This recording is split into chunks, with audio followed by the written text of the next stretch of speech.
If the American experiment in democracy was ending, how would we know? A new argument from a respected writer says that America is becoming fascist right before our eyes. But most of us are either unwilling to accept it or too scared to confront it. Welcome to Collateral.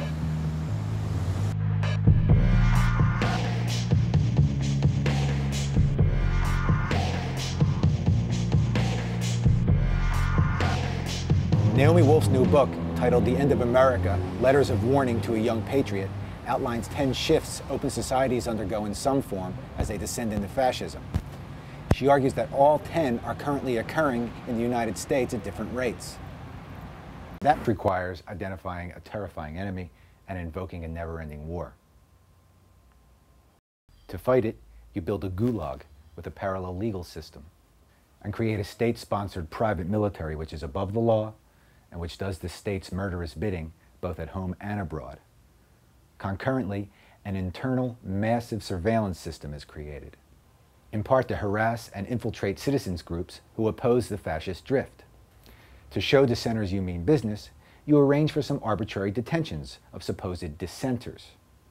Pretty soon people will get the message, and if they don't, you target key dissenters directly, stripping them of their jobs if they threaten to speak out.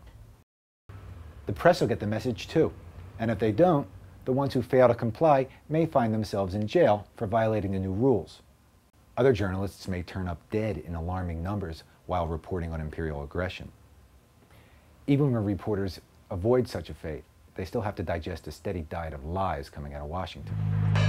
The Iraqi regime possesses biological and chemical weapons. The intelligence that we were operating off was correct. The quality of our intelligence operation, I think we're better than anybody else. We gathered a lot of intelligence. In time, all of this results in a climate where all dissent can be cast as treason, and any attempt to confront the criminality of the state can be cast as terrorism. In fact, you don't even have to do anything anymore to become an enemy of this state. It's enough to simply be considered a threat to be declared an enemy combatant, then off you go. The final step in the descent into fascism is what the other 9 are all working to enable, the suspension of the rule of law. Thanks in part to the John Warner Defense Authorization Act of 2007, the long-standing Posse Comitatus Act is now defunct. Right now, any national disaster could trigger martial law, and the president could then use the military for domestic law enforcement against the wishes of state governors. The legal framework is now in place.